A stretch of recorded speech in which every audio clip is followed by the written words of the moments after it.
Two-time Hall of Fame inductees, Brent Godarzi and Marty Young. Back-to-back #1 trucking firm in the nation. Back-to-back best attorney and best law firm in East Texas.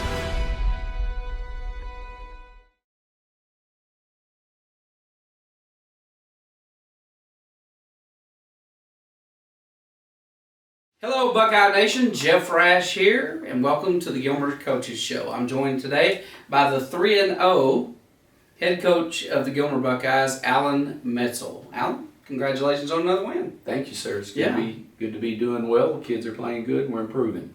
Healthy. Mm-hmm. Everybody's healthy, so that's good. Homecoming victory, no less. It was fun having everybody was excited. Everybody in the pregame and halftime and everything else. Yeah. So when we looked at the schedule and the beginning of the year, we thought maybe you missed schedule day, and that because you missed, everybody just thought it'd be funny to load up the front of your schedule because we're playing all Division I schools. Mm-hmm. So we're playing 4A Division I schools. So we started with Chapel Hill, ranked 3rd in Division I. We went to number 8 ranked, I believe, Kilgore, and then you had on Paris. Mm-hmm. All and 4. They were like at 13, I think, at the time. Yeah. So we were looking at that, and then this coming week we're going to talk about that in a minute. But Lindale, probably one of your bigger challenges. I mean, these guys are tough, and they've been going deep in the playoffs the last several years. Well coached. We'll talk about that in a moment. Yes, sir. So got our hands full again in week 4. But so far, Buckeyes undefeated, and certainly easily took care of the Paris Wildcats this last week. So what did you see that you really liked on there? Let's start with the offensive side of the ball. What did you see you liked there? Well, we're starting to clean up some of the mistakes that we've been making the first 2 weeks. We still have some that that we've got to continue to work on. Yeah. But overall, I feel like we're tightening it up. We're heading in the right direction. You're seeing guys make plays, which that's so easily stated. Will a guy make the play? Well, the difference in teams that play deep and don't are the teams that make plays. And so being able to have a number of guys who are stepping up whenever their number is called and they make the play, well, then that builds confidence as a staff, as a play caller, those kind of things. So we were real encouraged with the other night. We knew we had a lot of athletes, and when we talked, beginning of the year, what I thought we'd see a lot more of this year was I thought your leading rusher would probably be your quarterback, Tennyson, but I didn't expect him to be able to throw the ball as well as he has, but he has. Mm-hmm. And so that's kind of been a reverse from what I expected. Also, our running game, people question, every year it's always a question, is our offensive line, from my perspective, as a fan's perspective, they seem to be getting it done. They're gelling. They really are. I mean, right? They're growing. Mm-hmm. They're getting there. They are, yes. And so, if you want to beat a team like Carthage in the 3rd or 4th round, you got to have that, because that's where Carthage always gets you, is that big front. Well, when you talk about the quarterback running, years ago, like with Derek McKenzie, we ran our quarterback to death. We ran him a lot, right? Power and all that kind of thing. If you're going to play an extended amount of time, you've got to be careful how much you run that guy. Yeah. And so, we try and do it judiciously. And so we don't want him having to do it too much at this time of the year. And, you'll pick your spots as you move through. Well, and you don't have to when you've got 2 of the best backs you've ever had. We have 2 really good running backs. You got multiple running backs. You're pretty deep on running backs. All the way down the bench. So offensively looking really good. Defensively looking as a fan, you're looking great. They've been very formidable, and we thought coming in they would be strong because we had 8 guys coming back. Yeah. And they're playing that way. I feel like our defensive line is really disrupting our opponent's offensive line and what they're trying to do and creating pressure on their centers, where it all starts. So, you got Braylon Ward lining up over the top of that center. I mean, how would you like to line up over Braylon Ward? I would not enjoy that. That's a long night. It is a long night. Seth Jordan's really coming into his own, making plays, and a number of others. And then, of course, you got Omero and, guys at Kendall, linebacker. We've got guys that are making plays, and you got Tyson and Rowe in the back. Yeah. And so we're getting there. We're getting there. Yeah, no, quit. Let's talk about special teams for a second, because Gilmer, I think that's where we always have had an edge. We spend a lot of, you guys spend a lot of time special teams. We do. Because football's a game of inches, and every punt counts, every return, the whole deal. The last 2 weeks we've seen a couple of kickoff returns, and I know the boys were probably disappointed because it happened late in the game, and they all saw that they're going to get a free T-shirt. Y'all still do that, right? Mm-hmm. So, is there something there in special teams you're seeing that you like, or we need to work on, or was that just because it was late in the game and we had a lot of people that wouldn't normally play in those positions? I would say the Kilgore game, we broke down in our lane integrity and they exploited it. Yeah. The other night we were getting in a lot of people. It was 1:37 to go in the game. Yeah. We still had a chance to tackle the guy twice. We just didn't get it done. Yeah. And the guy scored, so it just is what it is. It is what it is. And we'll continue to work. But overall, I think they've played very sound. They have. In special Yes. teams. When you guys grade it, are you happy with what you're seeing on special teams? Yes, and there's things that we're continuing to work on. We felt like the first week, like in our extra point unit, we needed to be more physical. We've done that the past 2 weeks, and Jose Gouveia has really done a great job kicking. Our snaps have been good. Our Everything's been operation, clean. Yeah, The punt snaps have been good. I mean, Cade Bowman's a deep snapper, right? He is, and he really on the money. is consistent. He really is good at it. We don't even get nervous when he's deep snapping. No, he puts it on the money. And a lot of people may not realize this, but you guys come up here every Saturday after the game. Y'all watch film all day, and you grade every play, right? Every player, every play. That's right. And everybody gets a score. That's right. And so y'all are watching every minute detail, Every single both thing. sides of the ball, special teams, the whole deal. Right. And that's how you make adjustments. And Well, when you're coaching, if you don't do that, it's easy to be 3-4 weeks down the road and people are going, well, how come you're still making that same mistake? And you're not really identifying where you're making the mistakes. The minutia, the totality of the game gets too big. Yeah. And so you're missing small things, especially in special teams. Yeah. That a lot of times that gets overlooked. So we're working at improving those so that by the time we get to district, some of that stuff's gone. Outstanding. Well, let's look at some highlights Okay. from this last game. We've got 10 highlights for you. So stick with us here. We're going to get to coach's analysis. And sometimes as a fan, we're watching where the ball goes, but we miss key blocks or we miss things that set up other things. And Right. this is why I always enjoy getting to do this, because we get to see things that we didn't get to see maybe Sure. from a fan's point of view that a coach is looking at. They're not even watching the ball a lot of times. Right. It's more A little the deeper thing look. a little deeper look. So let's do that. Let's start with this is Tennyson's pass complete to number 20, Elias. And Elias I thought had a great game defensively as well. And he nearly got in the end zone here. A lot of effort, didn't quite make it. Right. So set this up for us. I went ahead and put this on because, getting into that red zone and you're trying to get down inside the 5 and so forth, that it gets a little bit tougher, less opportunities to throw things deep, etc. So the play here in the red zone that we're running, it's a play off of the play that we normally do with Will Henderson or Rowan, either one, where we bring them across in fast motion. So you start getting guys chasing after you. You watch the linebacker taking off right now, number 22. We're going to bring Elias back the other way with a little screen pass to him. We dump it off in the flat, and then he ends up taking it down to right at the 1 yard line. Yeah, I thought he was. He was gonna close. Get in. He was close. It was good. Yeah, nice job there by Yes, him sir. coming out of that fullback position. Right. Yeah. Mm-hmm. Over there on the side. So this next one is Amaro. He holds the end. I don't know how you decided which defensive clip to pull from Amaro, because he had, I thought, one of his best nights at defense. He was all over the place. He really played well. He plays with a lot of energy, a lot of intensity, and you can see him right here. He's out here on the edge. They try and formation you and out leverage you. Coach Edwards did a great job of keeping him wide. So whenever they ran their plays outside, it's their form of their jet sweep or fly sweep. Amaro's outside, makes the tackle. The guy loses about 6 or 7 yards. And in the type of offense that they run, where it's a running 3 yards in a cloud of dust type offense, when you lose 6 or 7, that's a big play. Yeah, and he didn't let himself get pinned back with those two lead blockers coming out of the backfield. Correct. But he also had another good play later in the game where he stayed at home. I think they were running maybe a trap or something back toward him, and everybody was sucked in, and he was just standing there. He didn't go with flow. He stayed home and made a great tackle. Otherwise, it would have been a big play. Big game. Right. Yeah. They run a little wing back reverse trap. Is what you were referring to. and he read his keys. This defense or this offense that they run, it's an assignment. It's critical that you do your assignment. If one guy doesn't do his assignment, then it breaks the integrity. Yeah.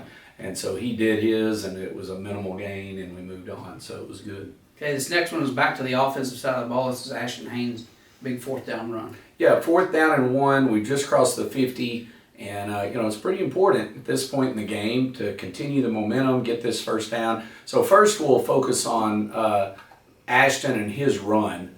Okay, I'm going to come back to Aaron here in just a second. But Ashton, he's a great inside the tackles runner. And then, of course, he's got speed and moves, and he makes a great run all the way down the field. So it's 4th and 1, and he ends up getting like 30. But now I'm going to highlight here Aaron. So watch Aaron right here, Aaron Bell, and what he does to this linebacker. I mean, he absolutely annihilates this guy. Just runs slap over him. The guy, it almost disappears under Aaron's body right there in the mix. He is down on the ground underneath him. So just which sets Ashton free. Absolutely. Yeah. That was the play or the place we're running at. So here you can see it from the backside. Here's Aaron 0, and he just hits him right there and just pummels him. Yeah, and keep in mind, Aaron is about 6'1", 250 pounds, benches 3 plus, whatever. So when he hits you in the mouth, you know you've been hit, right? You're not enjoying it. He's a big fella. Exactly. This next one is Tennyson's touchdown pass to Rowan Fluellen. Yes, we're gonna put the ball in the back, in the stomach of our back, and get their backers frozen. The Mike linebacker, you can see him bite. It also freezes the outside backer who's playing out over Rowan. So right there, you got Mike jumping up, Mike as in the middle linebacker.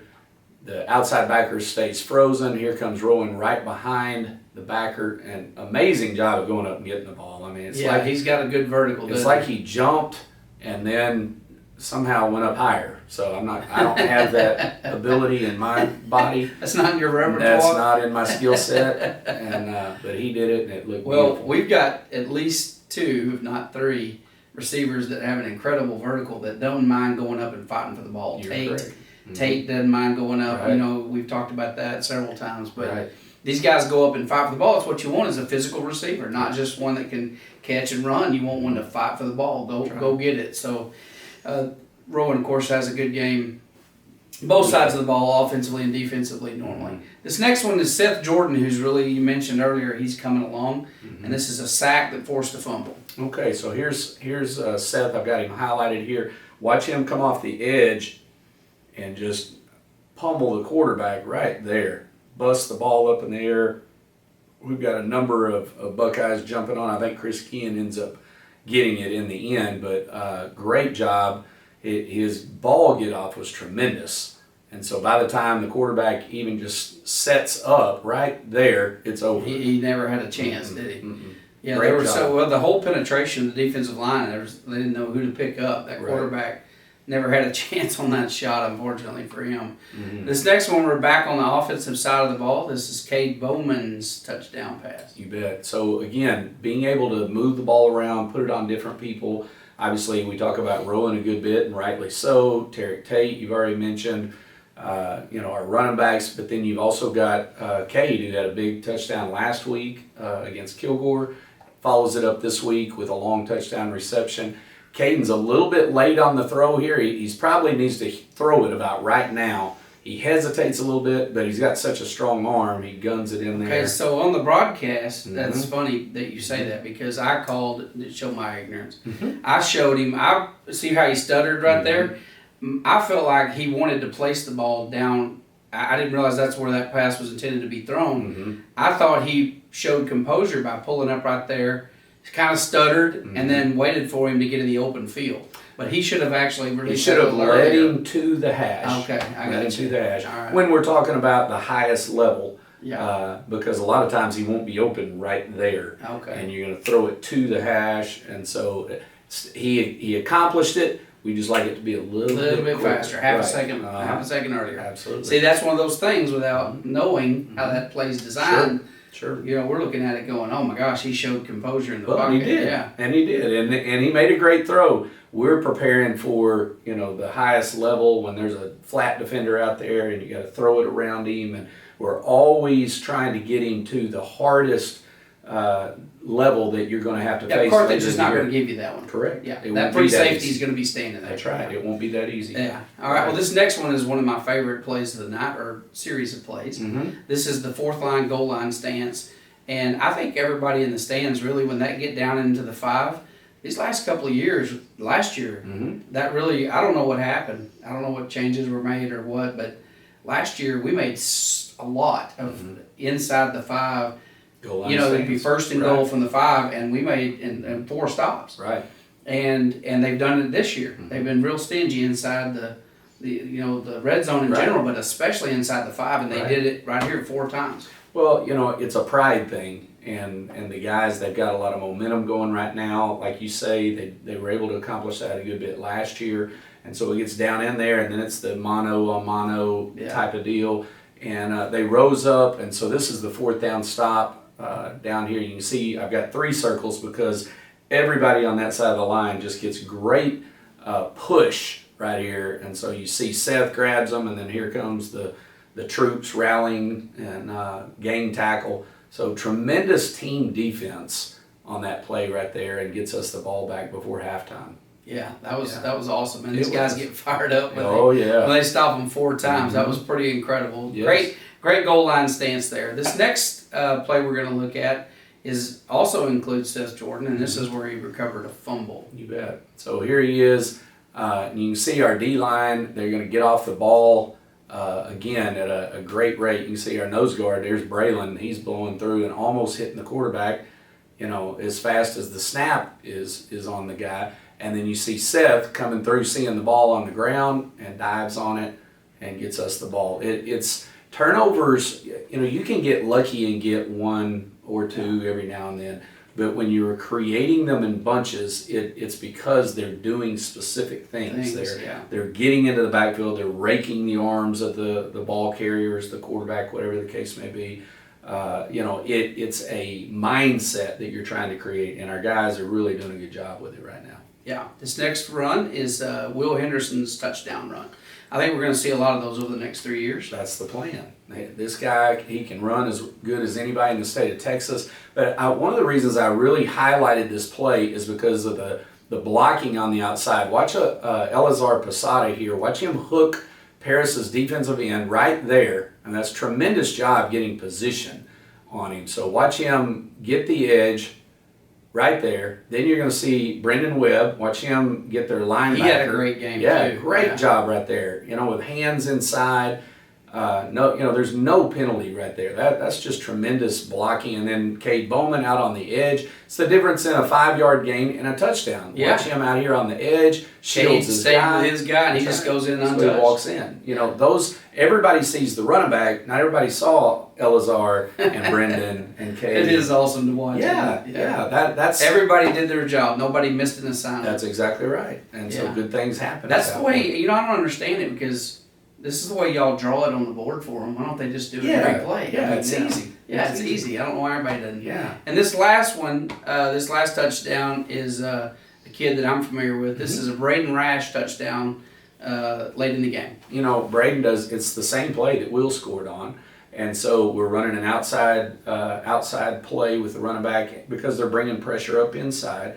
So we're going to try and get the edge on them. Again, we do a good job on the edge blocking. Here's Braden. I've got circled there. He does a great job of getting outside. There's our tackle getting the edge again. Here comes our inside receiver. I think it's Demarion Hackett right now, who's going to do a great job on the receiver. Nick Zamaron comes to help as that guy slides off. Braden sees the crease, and then Bolo's the guy who tries to tackle him as he crosses the end zone. So great job by the whole group. Yeah, again, a well-executed play all the way around. Exactly right. Braden finds the seam and gets inside and gets a touchdown. Gets the TD. Absolutely. So this next week we've got another big challenge, and before we step into district, right? Because we're going to be off for 2 weeks, right? So this is the last game for 2 weeks, and it's going to be a heck of a challenge. We're going to be on the road. We're going to Lindale. So what can we face? What should we expect this year in Lindale? Well, Lindale, if anybody remembers from last year, they are well coached. They're very well coached, and they're usually large. They're big. They have a tremendous offensive line. They've got a couple of guys that are been offered by multiple big schools and so forth. So their goal is to just get on you and move you as a defensive front. I would say they're more run than pass, but they do throw the ball. They do a lot of play action stuff and bootlegs and that sort of thing. They're really good in their scheming. They run this play and they'll run it and they'll run it and they'll run it, and then they run the play off of it. They mix those well together. Trying to suck you in. Absolutely. And take a look, as you begin to press to stop what they're doing, then it makes you vulnerable to the other play. They do a really good job. They play hard. They're not going to go away. They're not one of those teams where, well, if we just get 2 touchdowns ahead, they won't even try. They're not going to do that. They're going to fight all the way to the finish. Well coached team. Well coached and high character. So we expect program really very similar to ours. Mm-hmm. They got and the values and convictions that they teach and so forth. Right? Yeah, not a bad football team. No, this is going to be a great game. So, folks, we need you to come out. You're not going to get to watch football after this game for 2 weeks. So come out, come live. We need a big, loud army of Buckeyes in the stands supporting the Buckeyes. And if you can't make it, certainly you can watch us do the broadcast on either Channel 1 on eText, or you can watch it on YouTube, Facebook, or GilmerBuckeyes.com. So, but if you can, come out. We'd love to have you there in person cheering on the Buckeyes for the last game before we enter into the district play. So congratulations. Thank you. 3-0. We're getting started off good. I hope it's 4-0 after this next Friday. So thanks for your time today and your insight on showing some of these plays. And we will see everybody Friday night in Lindale, 7:30 start time. See you there.